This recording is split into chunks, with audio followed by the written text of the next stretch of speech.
Assalamualaikum warahmatullahi wabarakatuh. Alhamdulillah wassalatu wassalamu ala Rasulillah wa ala alihi wa sahbihi wa man walah.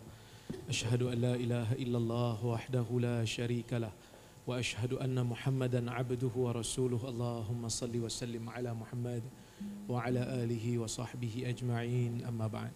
Terima kasih kepada pengurusi majlis yang dihormati Dr. Zul selaku rektor UIR, Dr. Novi selaku Rektor Institut Agama Islam Diniyah dan tuan rumah pada petang ini, dan semua rektor-rektor, pengetua-pengetua bagi Institut Pengajian di Provinsi Riau ini, provinsi dipanggil, dan Kepulauan Riau. Alhamdulillah, kita syukur kepada Allah Subhanahu Wa Taala kerana pada petang ini kita dapat bersama-sama berhimpun. Saya di Riau ni dah 3 kali lah. Ini kali yang ketiga. Sebenarnya ikut rencananya mahu bawa keluarga ke sini. Sebab dah 3 kali ni isteri saya dah jadi macam curiga pula.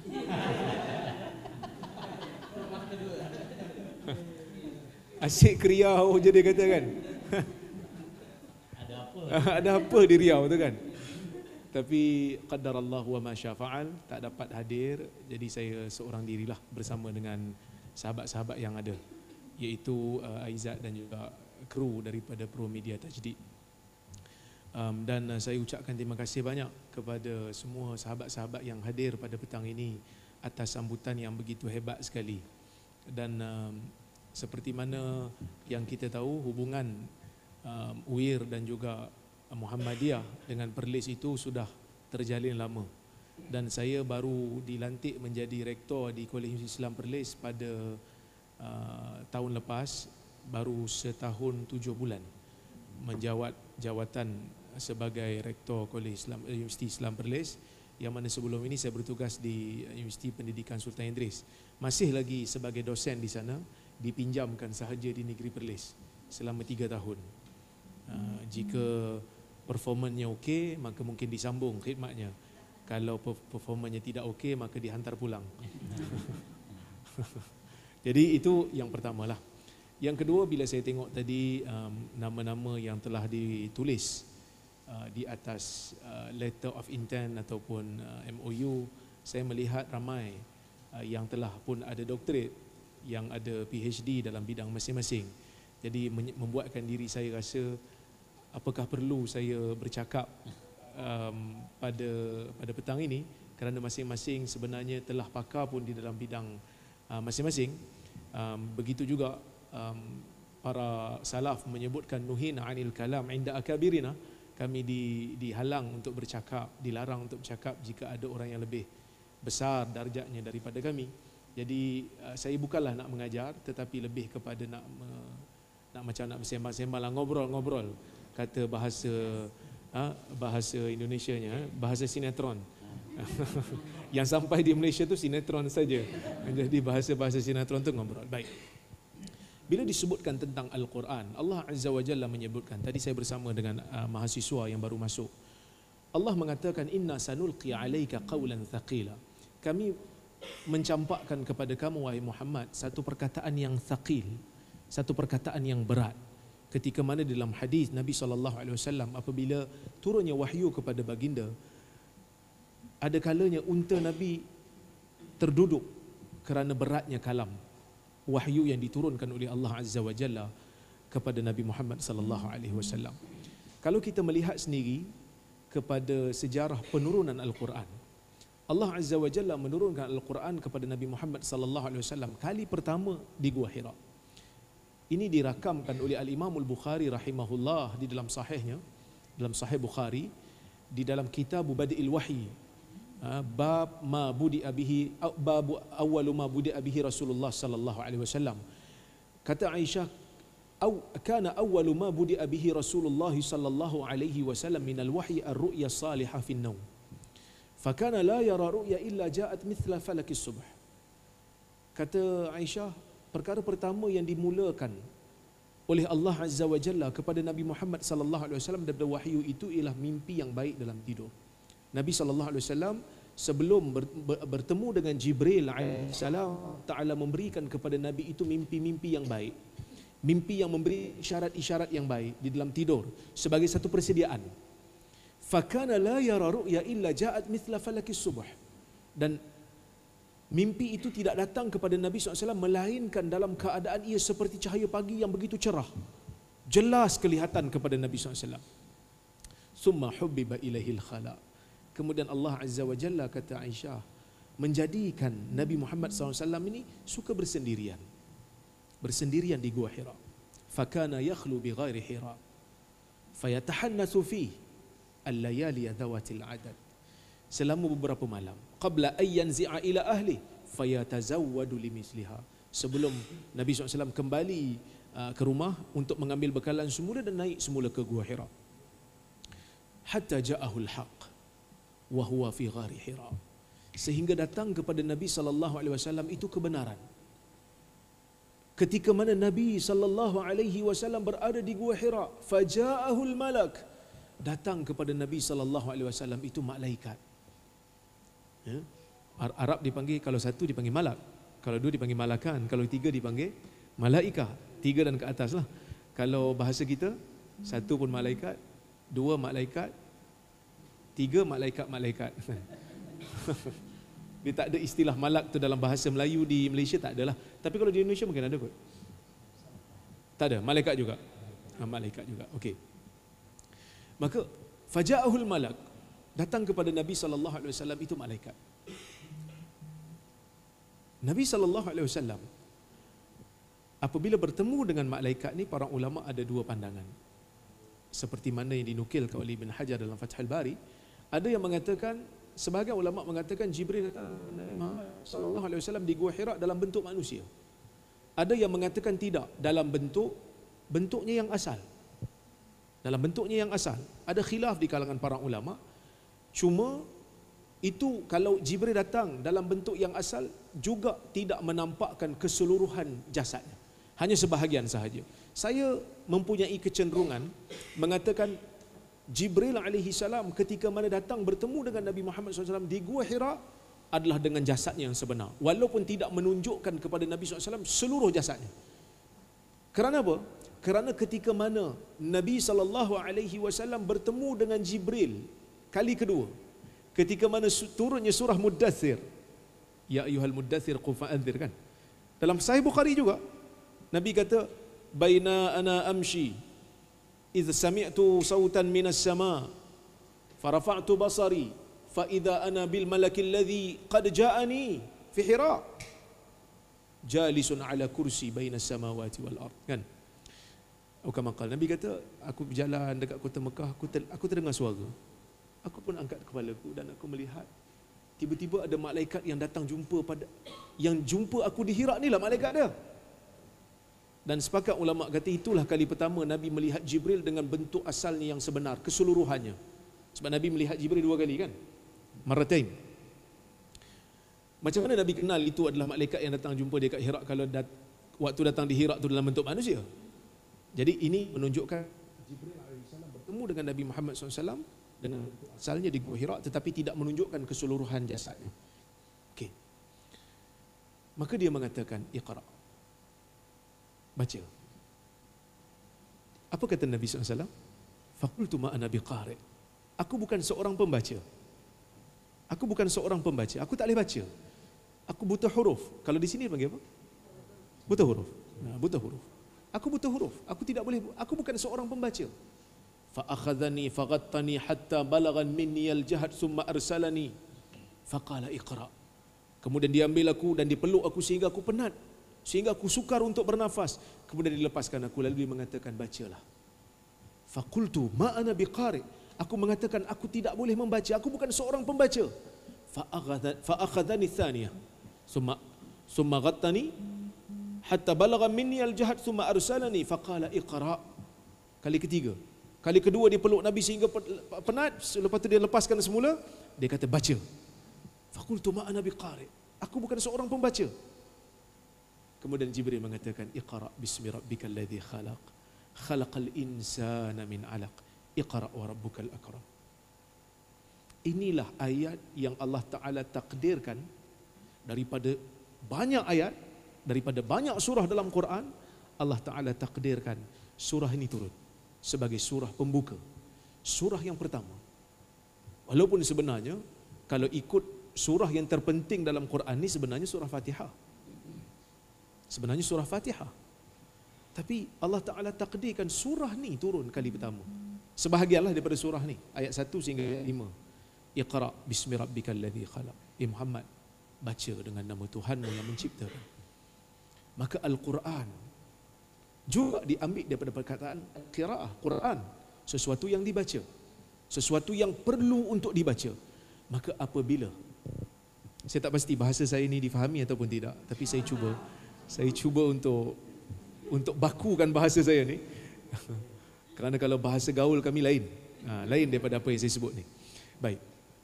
Apabila Allah Azza wa Jalla mentakdirkan ayat ini, surah ini sebagai surah yang pertama, dengan mengisyaratkan kepada Nabi SAW yang tidak boleh membaca untuk membaca, maka ini merupakan satu saranan kepada umat yang ingin berjaya, perlu membaca.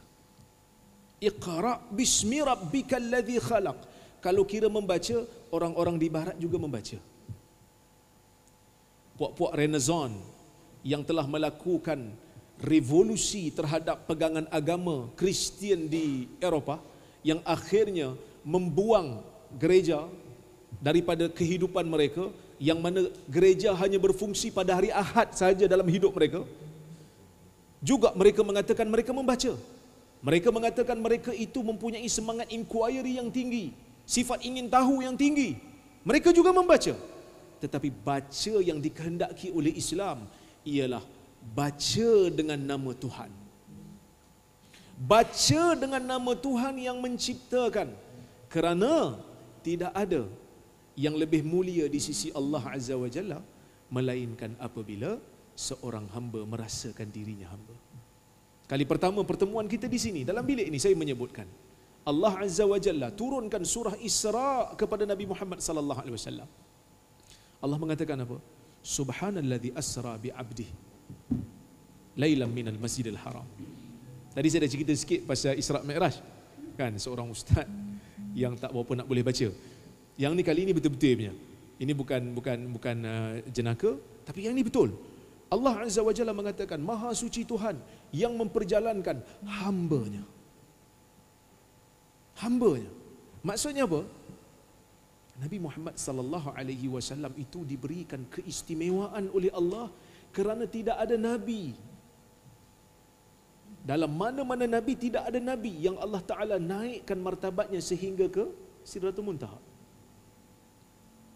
Tak ada. Hanyalah Nabi Muhammad sallallahu alaihi wasallam. Nabi bertemu dengan nabi-nabi lain, bertemu dengan Nabi Isa, bertemu dengan Nabi Musa, bertemu dengan Nabi Ibrahim.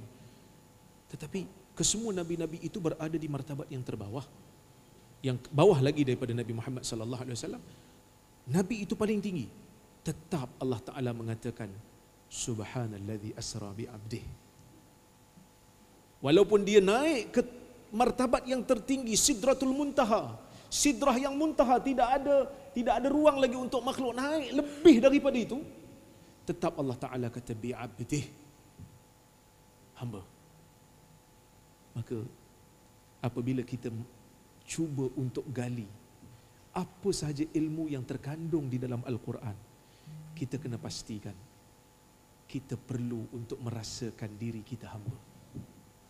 Maka bila kita lihat di dalam Al-Quran, begitu banyak tanda-tanda kebesaran Allah yang Allah Ta'ala letakkan di dalam Al-Quran untuk kita kaji. Dulu waktu saya kecil-kecil, waktu berada di sekolah rendah, di sini dipanggil sekolah dasar. Sewaktu di sekolah dasar, mendengar cerita daripada Pak Ustaz, Ibu Ustazah tentang mukjizat Nabi Allah Isa, menghidupkan orang mati, menyembuhkan orang kusta, kan? Dengan sentuhan Nabi Isa boleh sembuhkan penyakit. Sebab itu digelar Al-Masih. Mendengar tentang cerita Nabi Musa boleh membelah laut, tongkat yang dibaling menjadi ular, mendengar kisah Nabi Ibrahim yang dicampak masuk dalam api, tidak terbakar. Jiwa saya merasakan hebat mukjizat Nabi-Nabi terdahulu. Tetapi bila Bapa Ustaz bercerita, apa mukjizat terbesar yang Allah Ta'ala berikan kepada para anbiya, secara umumnya kita mengatakan Al-Quran. Membuatkan saya terfikir, di mana kehebatannya? Kerana kalau mendengar kisah Nabi Musa, laut terbelah, tongkat menjadi ular, kita merasakan, oh ini ajaib, amazing. Nabi Isa itu boleh menghidupkan orang mati, hebat. Tapi bila sampai kepada Nabi Muhammad sallallahu alaihi wasallam, Ustaz kata Quran itu mukjizat yang terbesar, bahkan lebih besar mukjizat Quran itu daripada mukjizat Nabi yang terdahulu. Membuatkan saya tertanya-tanya, di mana kebesaran Quran ini? Saya tak tahu, tak pasti sama ada mungkin bapa-bapa dan ibu-ibu juga bertanya soalan yang sama. Tetapi apabila kita berada di pengajian tinggi Islam, barulah kita sedar sebenarnya Al-Quran itulah satu mukjizat yang tertinggi. Kerana apa? Kerana mukjizat Nabi-Nabi terdahulu ini bukan untuk memerendahkan mukjizat. Mukjizat yang Allah Ta'ala beri kepada Nabi-Nabi itu semuanya hebat belaka. Kita membandingkan di antara mukjizat dengan mukjizat. Apabila diceritakan tentang mukjizat Nabi Isa, Nabi Musa dan Nabi Ibrahim alaihimussalam, mukjizat itu adalah pada kita adalah penceritaan yang kita tidak dapat lihat dengan akal dan tidak dapat lihat dengan mata kita. Kita hanya mendengar dengan penceritaan. Bila Allah Ta'ala kata ya nar kuni bardan wa salaman ala Ibrahim, kita tak dapat melihat api mana yang membakar Nabi Ibrahim. Kita hanya dengar cerita. Apabila Nabi Isa menghidupkan orang mati, kita tak dapat melihat bagaimana Nabi Isa itu menghidupkan orang mati. Kita hanya mendengar cerita. Kalaulah hari ini ada pengikut Nabi Musa yang mendakwa dirinya mengikut Nabi Musa, saya tak pasti di Riau ini ada ke tidak, tapi di Malaysia sekarang ni ada satu ajaran baru, ajaran pengikut Suhuf Ibrahim, sedang mengedarkan risalah Suhuf Ibrahim ke masjid-masjid di Malaysia. Katanya pengikut Nabi Ibrahim. Kalau kita bertanya kepada mereka, kalau betul mereka adalah pengikut Suhuf Nabi Ibrahim dan Suhuf Nabi Musa, tolong tunjuk pada kami. Bukan kami tak percaya, kami nak tengok depan mata kami bagaimana Ibrahim itu tidak dibakar, bagaimana Musa itu membelah laut. Mereka akan kata, ia telah pun berlalu yang tidak boleh untuk diulang. Kita bukan tidak percaya, kita percaya. Tetapi untuk orang yang baru nak beriman, yang baru nak mengikuti, mereka memerlukan kepada sesuatu yang real di depan mata. Kenapa Allah Ta'ala beri mukjizat-mukjizat yang seperti ini kepada Nabi-Nabi yang terdahulu? Kerana syariat Nabi-Nabi yang terdahulu itu ada tempoh limitnya. Apabila datang Nabi yang kemudian, maka syariat Nabi terdahulu itu akan dibatalkan. Oleh kerana itulah mukjizat itu ada tempoh. Kata orang Arab, muddah salahiyah. Dia ada tempoh, dipanggil apa? Batas masanya. Expiry date. Dia ada expiry date. Bila datang Nabi yang selepas itu, maka syariat Nabi yang sebelumnya expired. Walaupun akidahnya sama, tetapi syariatnya berbeza. Apabila Allah Azza wa Jalla menurunkan ajaran syariat kepada Nabi Muhammad sallallahu alaihi wasallam, syariat ini syariat yang everlasting sehingga ke akhir akhirat.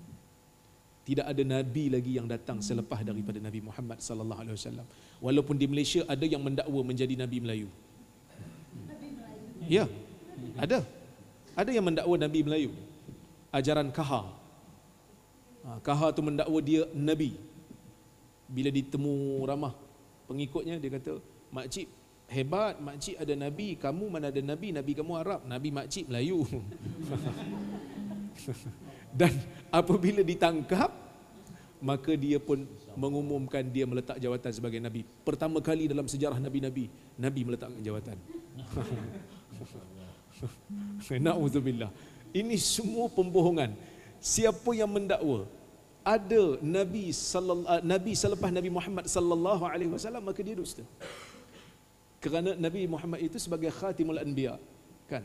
Jadi oleh kerana ajaran itu ajaran yang everlasting, ajaran yang tidak putus sehingga hari kiamat, maka Allah memberikan satu kitab yang tidak akan binasa, yang tidak boleh untuk dipesongkan, yang tidak boleh untuk dirosakkan.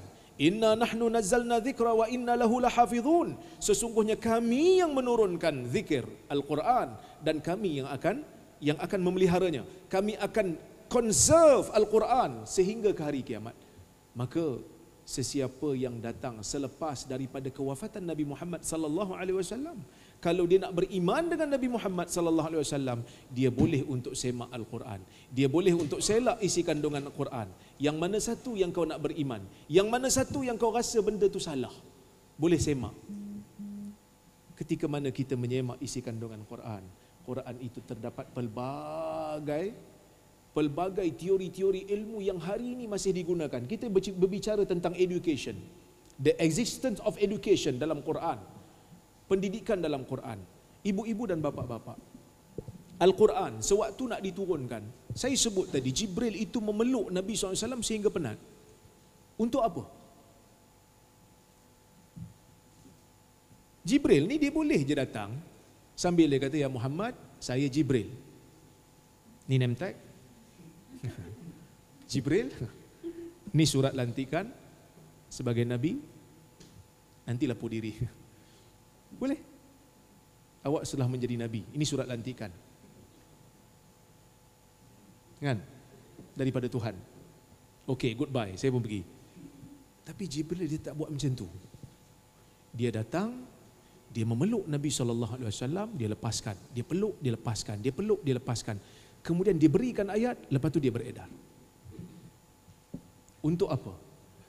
Sesiapa yang belajar dalam bidang pendidikan, ada satu bab dalam pendidikan yang mana sangat-sangat penting bagi seorang guru apabila nak memulakan mana-mana pembelajaran, tidak boleh memulakannya tanpa menjadikan anak-anak pelajar itu memberikan fokus kepada apa yang nak disampaikan.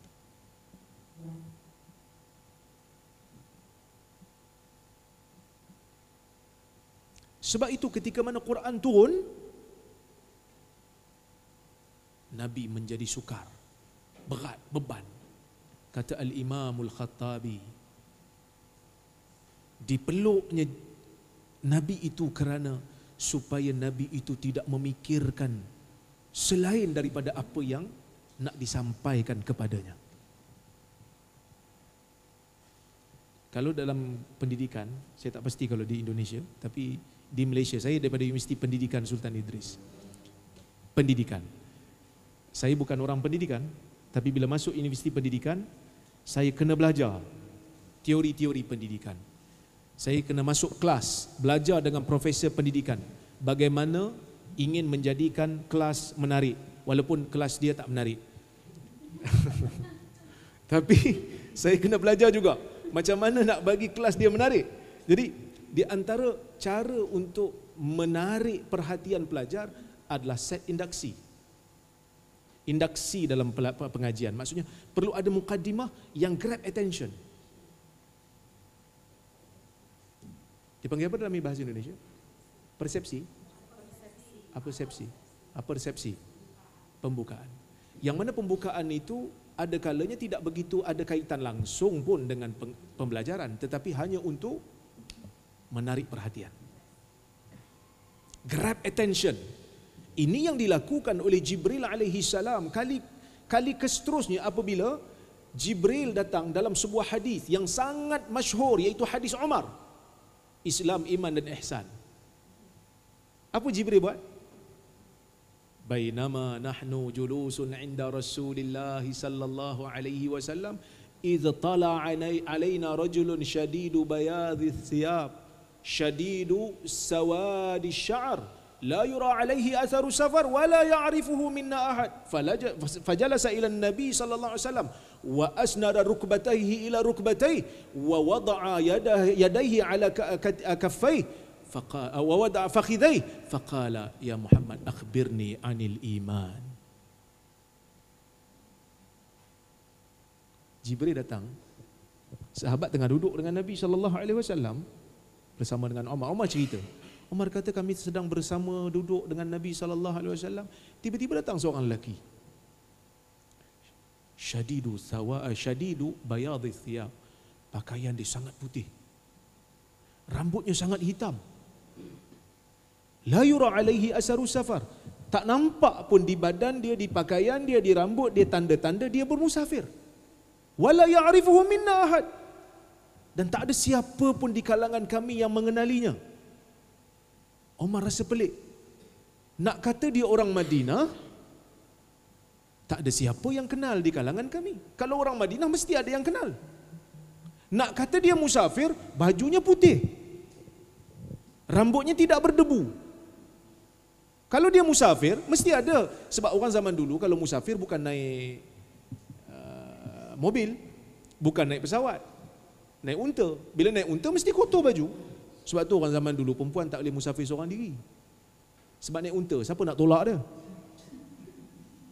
Betul Siapa nak tolak dia naik kuda? Mestilah suami dia yang tolak dia, takkan kan kita pula nak pergi tolak dia. Kan? Tak boleh lah. Sebab tu orang perempuan zaman dulu nak musafir mesti ada mahram dia. Yang mana jadi perbahasan hangatlah di zaman ni. Sama ada boleh ataupun tidak boleh perempuan bermusafir seorang diri. Kerana zaman dulu memang kena. Kerana Nabi SAW memahami suasana di zaman itu, uruf di zaman itu. Maka nak kata dia orang sini, tak ada siapa yang kenal dia. Nak kata dia musafir, tidak ada tanda permusafiran di badan dia, di pakaian dia, di rambut dia. Semua pakat tengok dia. Lalu dia pun duduk di hadapan Nabi SAW, melagakan lututnya dengan lutut Nabi. Sini panggil apa? Laga lutut? Ha? Menyandarkan.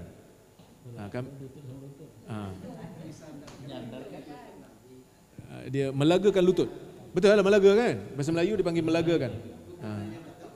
Maksudnya Nabi SAW duduk iftirash,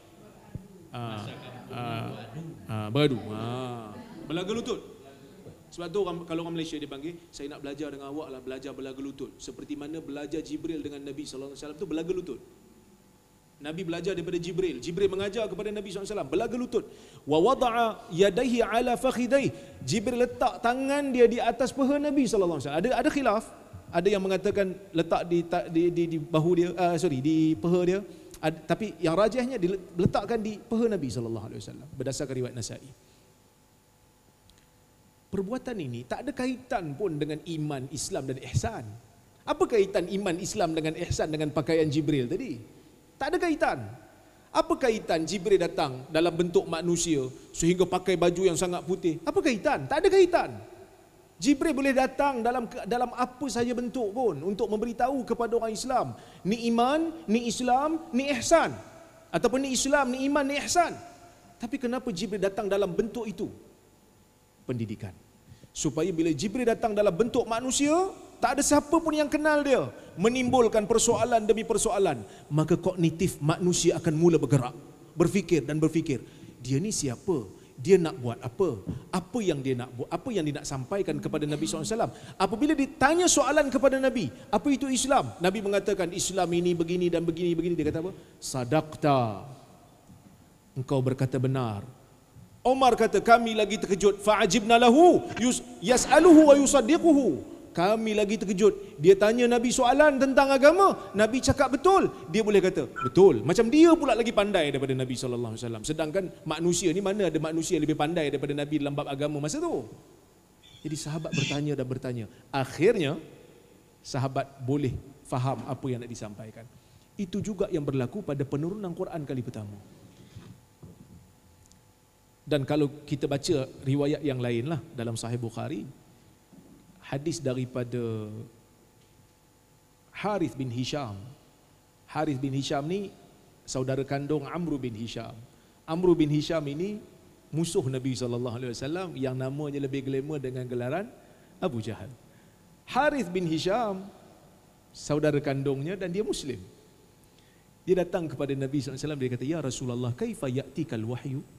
Ya Rasulullah, macam mana wahyu datang kepada kamu? Apa Nabi kata?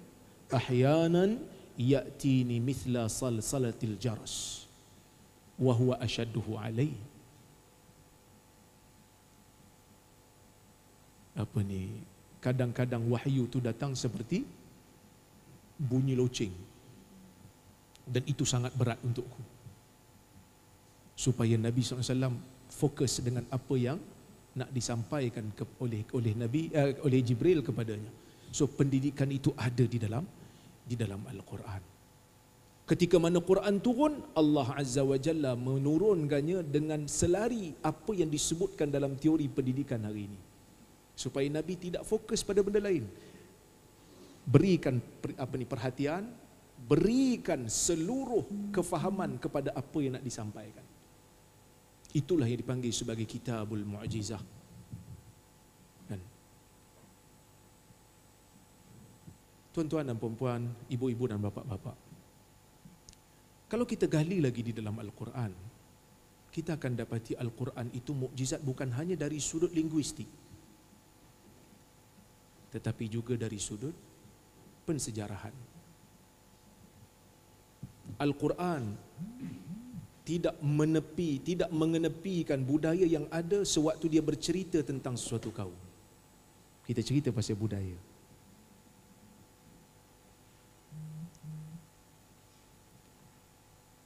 Ibu-ibu, bapak-bapak pernah buka Bible? Bible? Ha? Belum buka Bible lagi. Belum buka lagi. Kalau kita tengok dalam Bible ni ada cerita Nabi Yusuf, ada cerita Nabi Musa, Moses dan Yusuf, Joseph.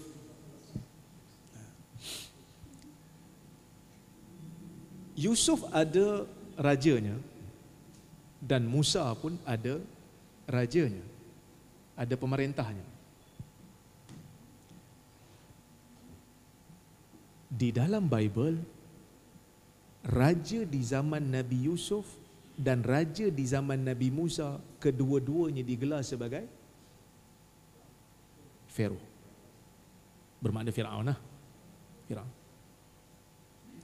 Cuba tengok dalam Quran. Tengok surah Yusuf, tengok surah Taha ataupun surah Baqarah. Surah Baqarah pun ada cerita pasal Nabi Musa. Kita akan nampak ada perbezaan. Buka Bible, boleh buka Bible, tak ada masalah. Tengok cerita Nabi Yusuf dengan rajanya, cerita Nabi Musa dengan rajanya. Kedua-dua raja itu dipanggil Pharaoh. Tapi kalau buka Quran, raja di zaman Nabi Yusuf digelar sebagai Malik. Raja di zaman Nabi Musa digelar sebagai Firaun.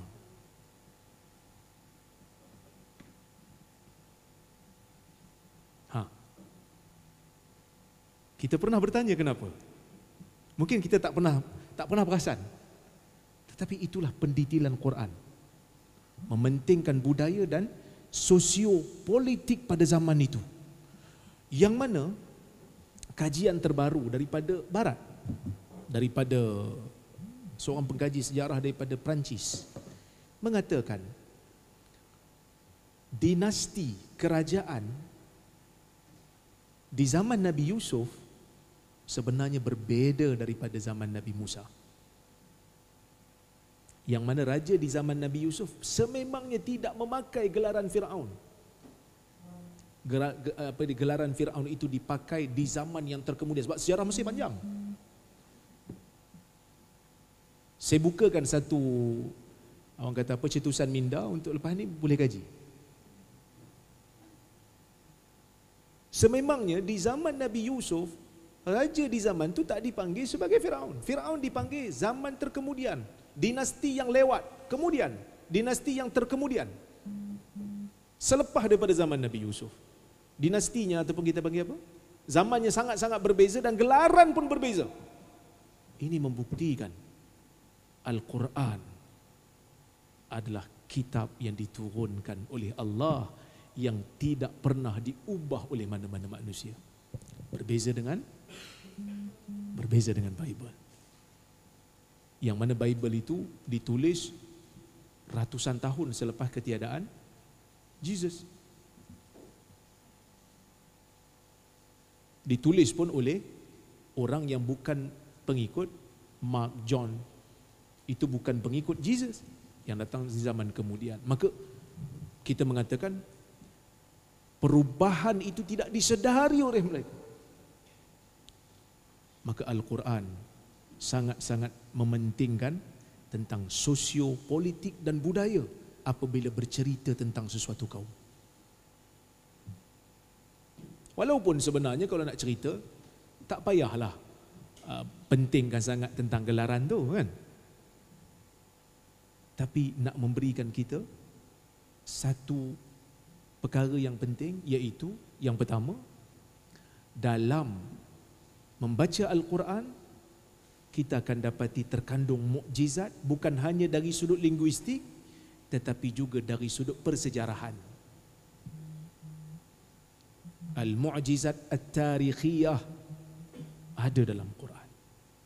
Dan yang kedua, menjadikan kita sebagai orang Islam yang mengambil manfaat daripada Al-Quran, sekali-kali kita tidak boleh mengabaikan akhlak ketika mana kita nak menyampaikan ajaran agama. Idhaba ila fir'auna innahu tagha faqula lahu qawlan layyina.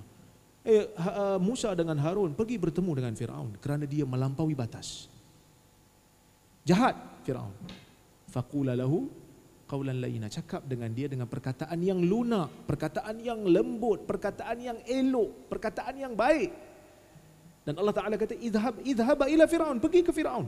Itu gelaran yang dia guna pakai, pergi ke Firaun. Allah tak guna perkataan yang buruk. Ini jugalah yang diamalkan oleh Nabi sallallahu alaihi wasallam apabila menulis surat kepada maharaja-maharaja yang mempunyai jajahan takluk yang besar. Dalam Sahih Al-Bukhari, Nabi sallallahu alaihi wasallam menulis surat kepada Heraklius. Heraklius. Apa Nabi sebut? Bismillahirrahmanirrahim. Assalamu ala man ittaba'al huda min Muhammadin abdillahi wa rasulih ila Hirqal azimir rum. Aslim taslam yu'tikallahu ajraka marratain ila akhiril hadis. Dengan nama Allah yang Ar-Rahman dan Ar-Rahim. Salam sejahtera kepada mereka yang mengikuti petunjuk. Surat ini ditulis daripada Muhammad, hamba Allah dan Rasulnya. Sebab Nabi Muhammad dia tahu, dia menulis surat ni kepada Heraklius Nasrani, yang mana Nasrani menjadikan Nabi mereka sebagai anak Tuhan. Maka Nabi pun menyebutkan, min Muhammadin abdillahi wa rasulih. Aku nak ajak kamu masuk Islam, tapi kalau kamu masuk Islam nanti, jangan kamu jadikan aku juga sebagai anak Tuhan, kerana aku adalah hamba dan Rasulnya. Hamba Tuhan dan Rasulnya. Ila Hirqal azimir rum, kepada Heraklius, orang besar Rum. Orang besar Rum, azimir Rum, orang besar Rum yang teragung dalam kerajaan Rom. Kalau kita ambil manfaat daripada isi kandungan Al-Quran dan surat-surat Nabi dalam dakwah, kita akan menjadi manusia yang sangat berbudaya dan lunak.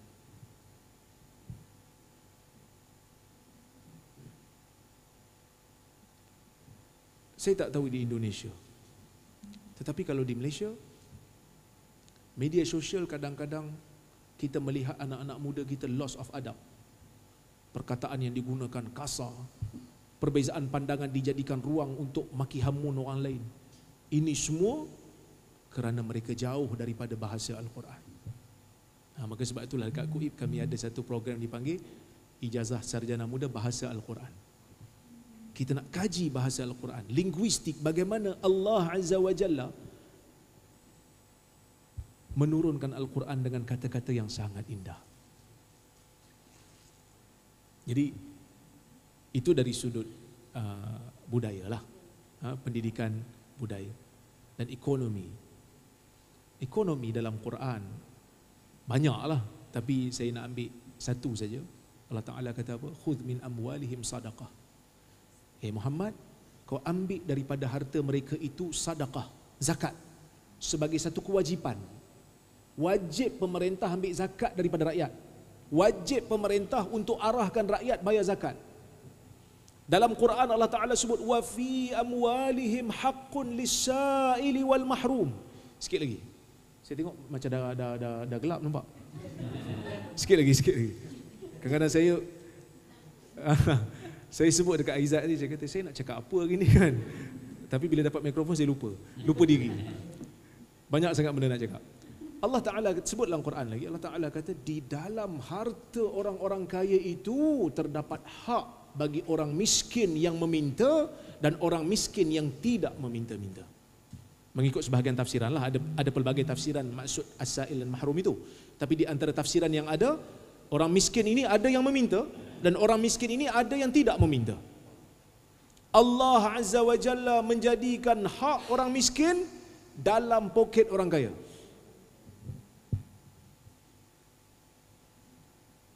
Kita berhak bertanya, kenapa Allah Ta'ala jadikan rezeki orang miskin di dalam poket saya?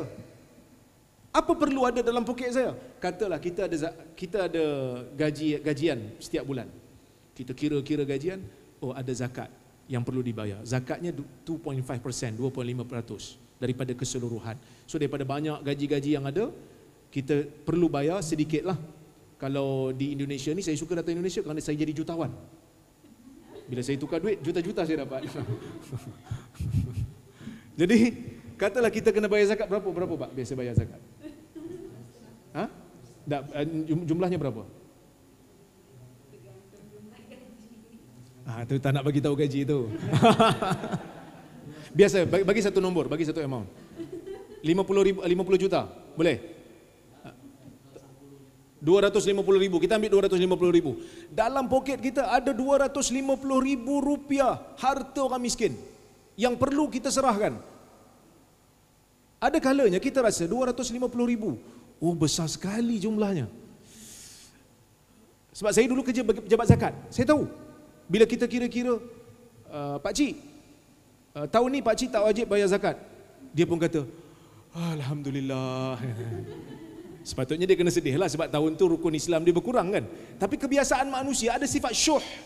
Bukhul tu masih ada kan, bakhil tu masih ada. Bila kata, Pakcik tak wajib bayar zakat tahun ni, haul terputus. Alhamdulillah. Dia pun balik. Kan? Kami ambil zakat, dulu masa tu saya ambil zakat. Kami ambil zakat tak boleh ambil lebih.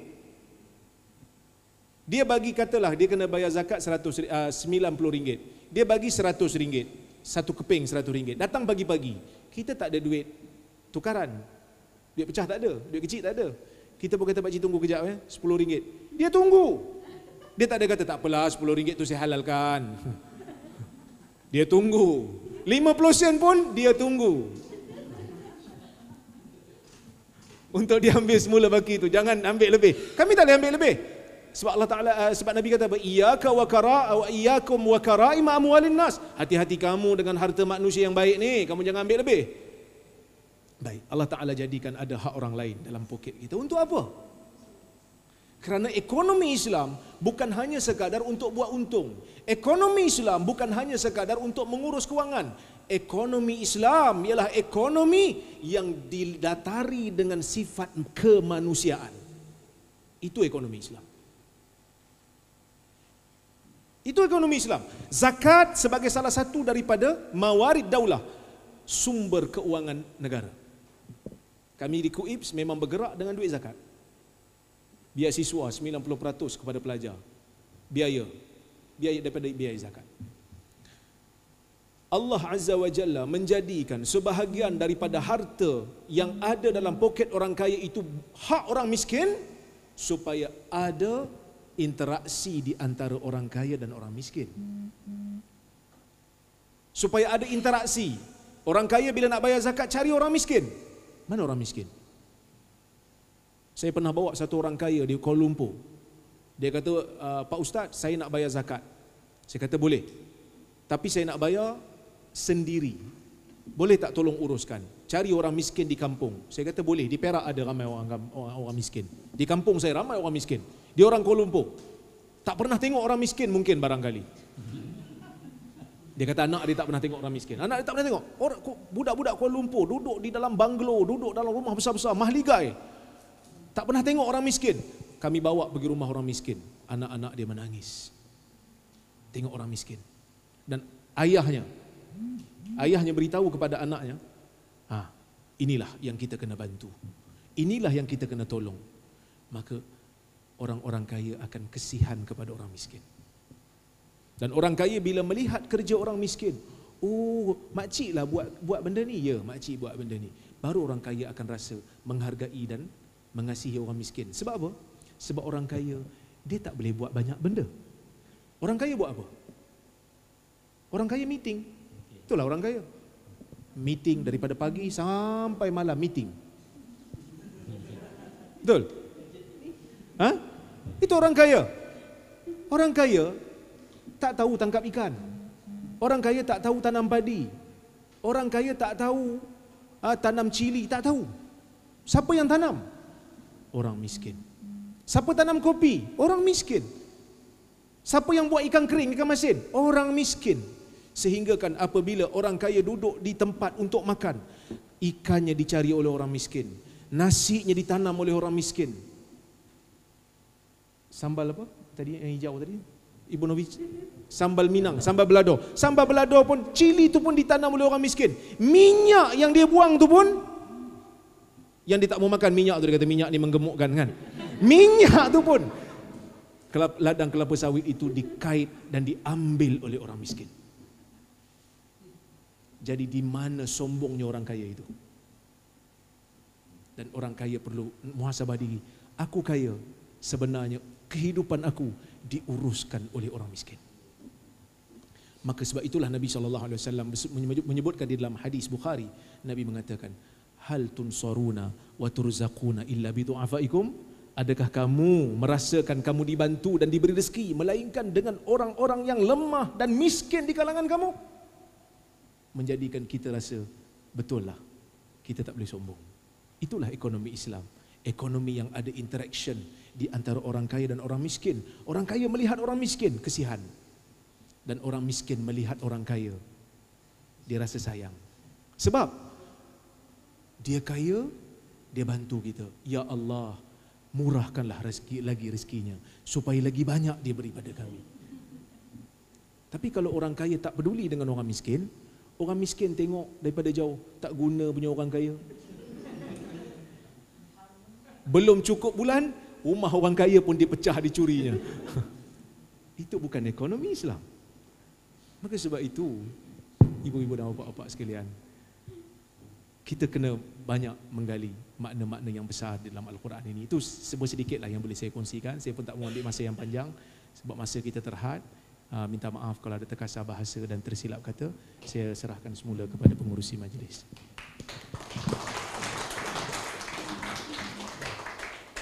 Alhamdulillah, terima kasih. Jazakumullah khairan katsiran. Banyak sekali yang bisa kita dapatkan, dan beberapa hari lagi kita memperingati hari lahirnya Nabi kita. Ini mengingatkan kita kembali, dan di dalam Al-Quran luar biasa, dari setiap orang berbeda kita dengarkan terkait dengan Al-Quran, terkait dengan Rasul kita, ada sesuatu yang berbeda yang bisa kita dapatkan, dan gak pernah bosan ya Bapak dan Ibu ya, termasuk yang disampaikan Profesor kita. Saya yakin dan percaya apa yang disampaikan beliau tadi ada mengetuk hati kita, dan juga mudah-mudahan juga membukakan pikiran-pikiran kita mungkin yang selama ini banyak hal yang mungkin kita terlupakan, terbuka kembali. Dan mudah-mudahan ada di antara Bapak dan Ibu yang terketuk hatinya untuk bertanya, karena salah satu bentuk untuk mendapatkan ilmu itu mengikatnya dengan bertanya. Cukup mungkin dari 3 penanya saja ya Bapak Ibu ya. Dipersilakan Bapak dan Ibu. Tafadhol. Iya, silakan Pak Rektor.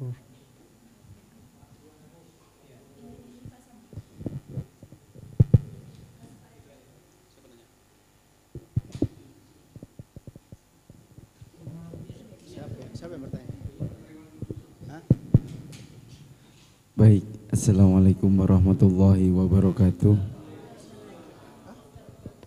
Ya, kami hormati Bapak Rektor sebagai narasumber. Mohon maaf suara saya serak-serak basah, hampir hilang.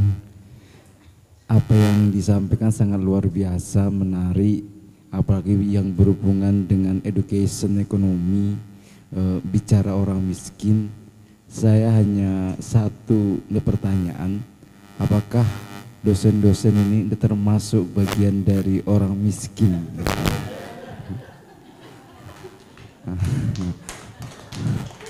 Sebab dosen-dosen ini rata-rata nggak tahu bagaimana nanam padi, bagaimana dan lain sebagainya.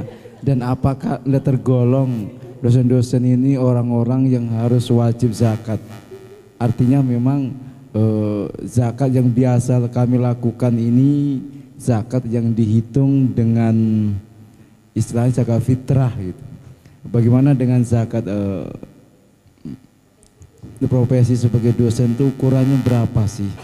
Sehingga apakah dosen-dosen yang sudah sertifikasi dosen itu wajib dikumpulkan oleh BKS sehingga bisa membantu dosen-dosen yang belum sertifikasi sehingga dapat membantu sesama dosen. Mungkin itu saja secuil yang dapat saya sampaikan. Semoga menjadi perhatian sehingga memang di Kopertais ini antara dosen yang sertifikasi itu kayaknya udah kaya-kaya lah.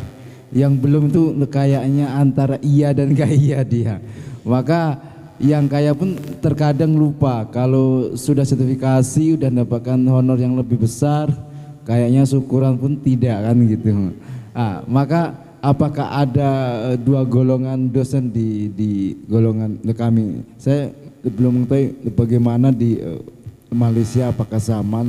Kalau di Indonesia ada dua dosen yang sudah tersertifikasi mendapatkan gaji yang lebih dibanding dengan dosen yang mungkin baru mengabdi. Kalau di Malaysia mungkin sekian juta, kalau di sini yang ngabdi itu antara iya dan tidak iya. Itu mohon pencerahannya, terima kasih.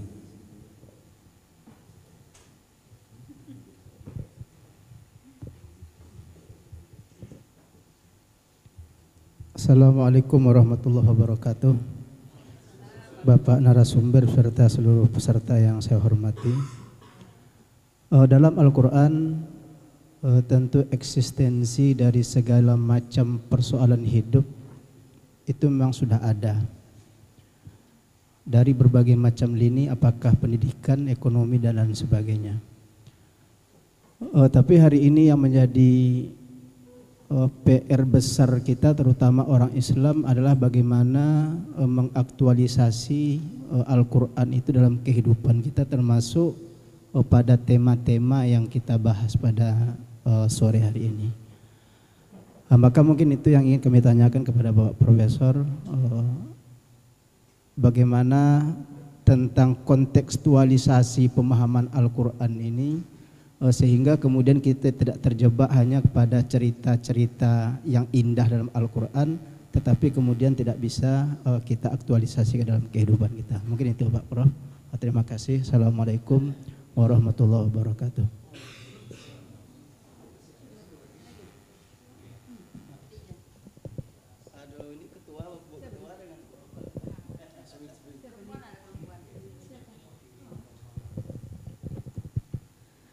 Bismillahirrahmanirrahim. Assalamualaikum warahmatullahi wabarakatuh.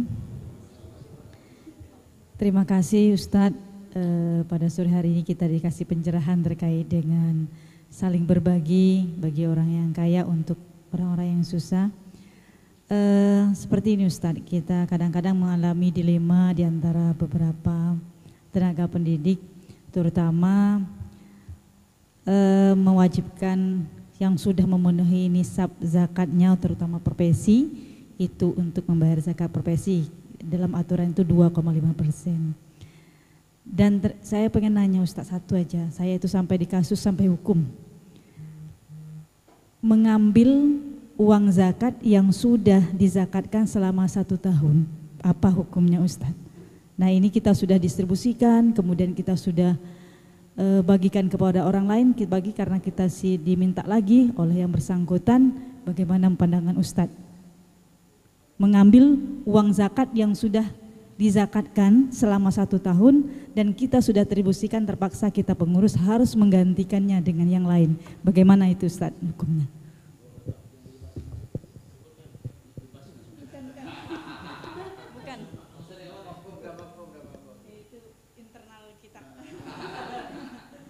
Bukan di Basnas, tapi di internal kita. Saya pernah digugat seperti itu.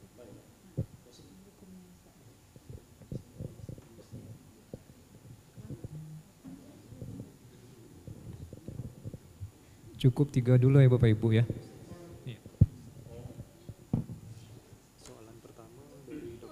Okey, soalan pertama daripada Dr. Iwan, iaitu adakah dosen ini termasuk dalam fuqara ataupun agniya ataupun orang kaya. Dia kalau di Malaysia itu kebanyakan negeri ataupun di sini dibagi provinsi ya. Kebanyakan provinsi di Malaysia itu ataupun negeri di Malaysia itu memilih pandangan Dr. Yusof Al-Qaradawi, iaitu mewajibkan zakat profesi. Zakat gajian itu perlu dibayar. Bagaimana cara membayarnya? Perlu ditolak segala, dibuat tolakan pada segala perbelanjaan asas, dan setiap negeri berbeza. Kalau di Selangor dan Kuala Lumpur, tolakan itu lebih tinggi daripada di Perlis. Jadi perlu kepada ijtihad pemerintah untuk melihat keperluan asasi selama setahun, lalu dijumlahkan, kemudian dilakukan tolakan. Jika ada lebihan dan lebihan itu dibanding dengan nisab, apabila menyamai ataupun melebihi, maka wajib zakat ke atasnya. Dan zakat ni Allah Ta'ala kata diambil daripada orang kaya dan diberikan kepada orang miskin, ataupun kepada dia punya innamas sadaqatu lil fuqara wal masakin, hingga akhirlah 8 asnaf tu. Dan sesiapa yang mempunyai harta yang mencukupi untuk dirinya, cukup dan berlebih daripada apa yang dia ada sehingga mencapai nisab, maka dia dikira sebagai orang kaya. Cuma bukan semua orang kaya ini perlu zakat, diwajibkan zakat. Yang diwajibkan zakat ni yang mencukupi haul dan mencukupi nisab. Kerana ada saja orang yang kaya yang tak cukup haul lagi, maka dia tak wajib bayar zakat. Okay? Ada saja orang kaya yang tak cukup nisab lagi. Kan, nisab katalah satu jumlah amount, dia kurang lagi 5 juta rupiah, tapi dia masih boleh berbelanja lebih, maka dia tak wajib bayar zakat, tetapi dia still dikira sebagai orang kaya. Jadi kaya ataupun tidak ni bergantung kepada uruf, bergantung kepada suasana yang ada dalam masyarakat setempat lah. Jadi pemerintah perlu untuk melakukan ijtihad, meletakkan yang dipanggil sebagai haddul kifayah.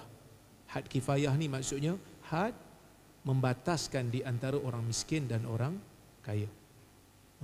Berapa kadar gajian sebulan dengan orang kata jiwa yang ada dalam sebuah rumah untuk diletakkan dia tu sebagai orang kaya ataupun orang miskin. Kalau di Malaysia kita ada garis B40.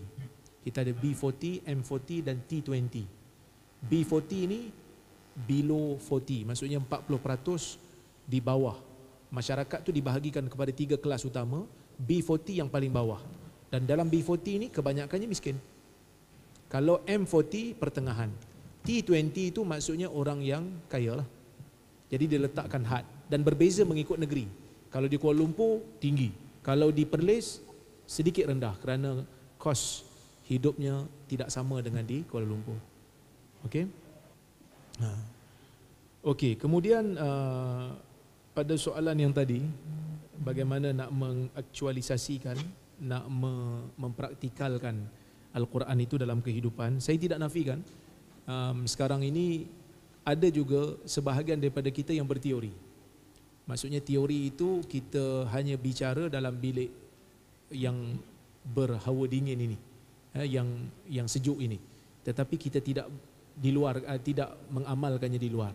Dan menyedihkan, universiti yang tertua yang dikatakan universiti tertua menyediakan pengajian Islam dalam dunia Islam ini pun, Al-Azhar, rakyatnya sendiri tidak mendapat manfaat daripada akhlak Islam itu sendiri, sehingga kan orang-orang Mesir itu kebanyakannya tidak mampu pun untuk beratur, berbaris, untuk menaiki bus kan. Tak pandai lagi pun. Sedangkan universiti tertua ada di situ. Dulu ada cerita, tapi saya tak tahu cerita itu betul ke tidak. Tapi sekadar cerita untuk kita ambil manfaat. Dikatakan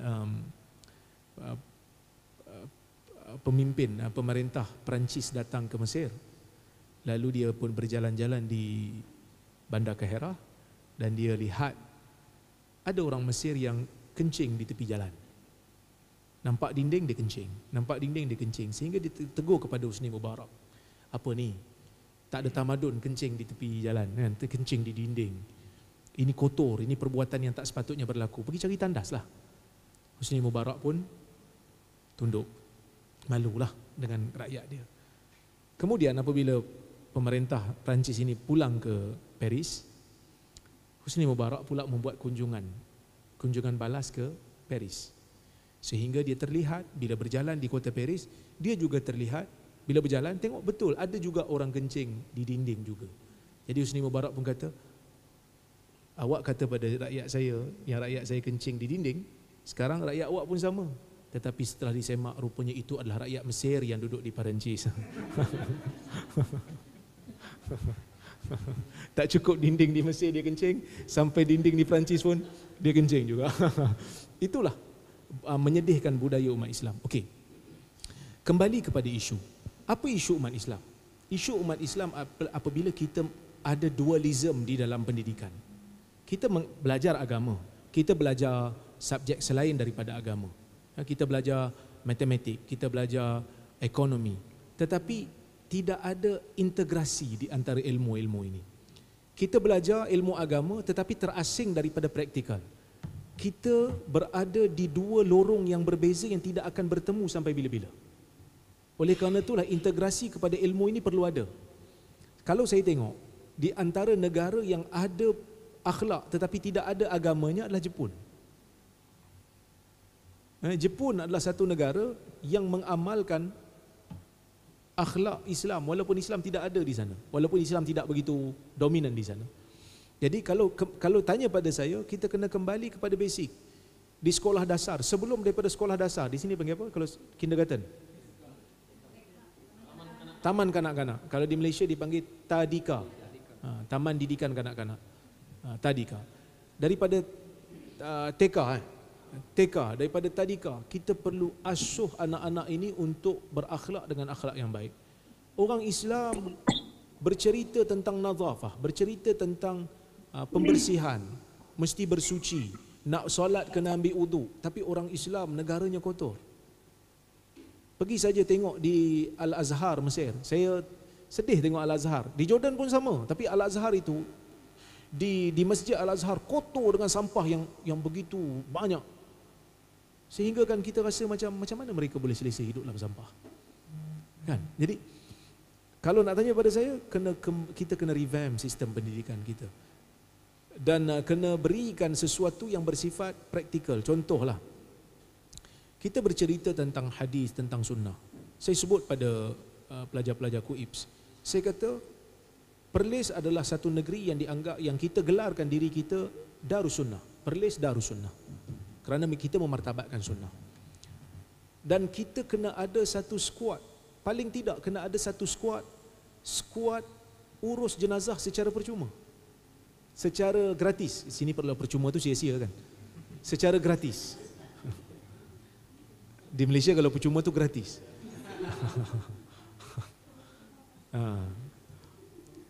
Secara gratis, supaya orang melihat keindahan sunnah itu diamalkan. Kerana kalau di negara kami di Malaysia, bila nak urus jenazah, pengurusan jenazah itu kadang-kadang bayarannya mahal. Jadi kita buat satu kumpulan yang berikan khidmat secara gratis supaya mereka dapat merasai ukhuwah Islamiah. Jadi kita sendiri, dosen di universiti, perlu mewujudkan aspek praktikal apabila kita menyampaikan sesebuah teori. Kita yang berada di universiti ini perlu ada. Perlu wujudkan. Contohlah kita mengajar 14 minggu. Kalau di sini 14 minggu satu semester, 14 minggu. 14 minggu.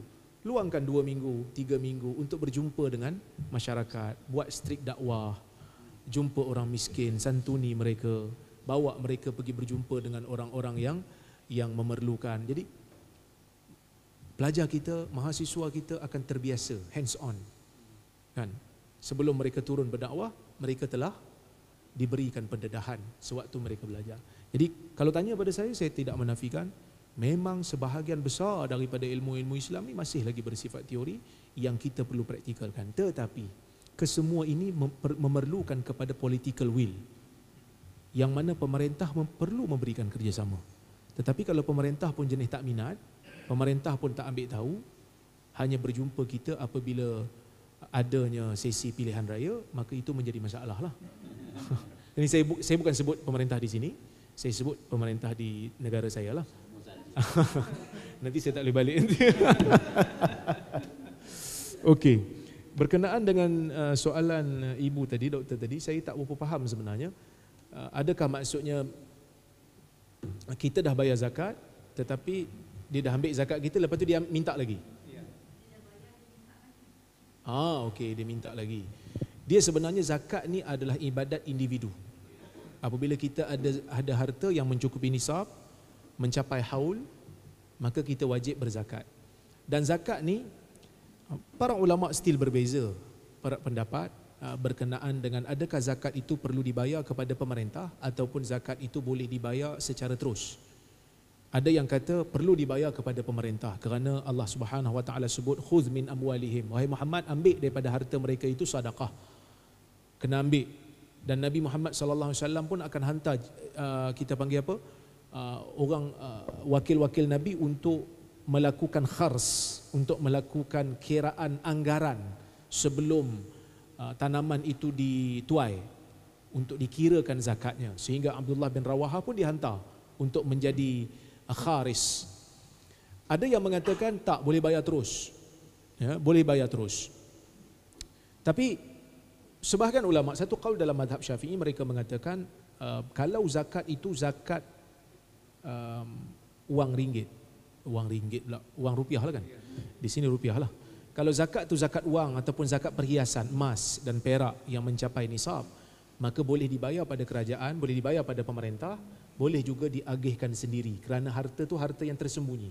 Tetapi kalau harta itu bersifat tanaman, ternakan, maka itu perlu dikutip ataupun diambil oleh pemerintah. Dan pemerintah tidak boleh mengambil lebih daripada apa yang sepatutnya. Itu yang Nabi SAW pesan kepada orang yang mengambil zakat. Iyyakum wa kara'ima amwalin nas. Hati-hati kamu, jangan terambil harta manusia, jangan kamu ambil harta manusia yang tak sepatutnya kamu ambil. Jadi kalau mereka meminta, bagi tahu saja kita dah bayar dah. Kan kita dah bayar dah zakat tu. Kalau dia kata tak cukup lagi, kita kata saya dah kira cukup. Tapi kalau kita tak erti kira, kita suruhlah dia kira. Tapi kalau kita dah kira cukup dah, kita kata sudah terlaksana dah zakat pada tahun tu, kewajipan telah terlaksana, zimmah telah tabra'u zimmah bidzalik, maka apa yang dia minta tu hanya mungkin sekadar nak cukupkan KPI dia sajalah, nak cukupkan apa performance dia saja, tapi kita tak wajiblah untuk bayar lagi. Itu kena hati-hati kepada amil-amil zakat ni supaya tak mengambil lebih daripada yang sepatutnya. Itu nasihat saya lah. Kalau nak bayar direct terus kepada orang miskin pun boleh, nak bayar pada pemerintah pun boleh. Cuma kalau bayar pada pemerintah, saya tak pasti Indonesia ada pemerintah ambil zakat. Ambil kan? Basnas. Jadi kalau bayar pada pemerintah, pemerintah itu adil, pemerintah itu jujur dalam melaksanakan zakat, dalam melaksanakan pengagihan zakat, maka lebih baik bayar pada pemerintah. Kerana pemerintah ini apabila mereka mengutip zakat, mengumpulkan zakat dan mengagihkan, pengagihan itu lebih bersifat holistik, lebih bersifat tersusun. Kalau macam Perlis kan, kami negeri yang ambil zakat, Majlis Agama Islam Perlis, maka ada sektor pendidikannya, ada sektor ekonominya, lebih tersusun kerana melibatkan perancangan daripada pakar-pakar dalam bidang masing-masing. Nah, tapi saya tidak menafikan kalau bayar sendiri tetap dikira sebagai sah. Ya. Jadi kalau dia minta lebih, bagi tahu saja. Hati-hati dengan harta manusia. Jangan ambil lebih daripada had, kamu akan dipertanggungjawabkan nanti. Itulah yang dipesan oleh Abdullah bin Rawahah ketika mana orang Yahudi minta supaya pengurangan kiraan pada harta yang Nabi SAW telah wajibkan kepada orang Yahudi untuk bayar kepada Nabi SAW. Kan mereka minta nak rasuah Abdullah bin Rawahah. Abdullah bin Rawahah kata, aku benci pada kamu. Tidak ada makhluk yang Allah aku paling benci. Tidak ada makhluk Allah yang aku paling benci di dalam bumi ini melainkan kamu, wahai golongan Yahudi. Tapi aku tetap berlaku adil pada kamu. Kerana itu adalah arahan Nabi SAW. Wallahu a'lam. Terima kasih banyak.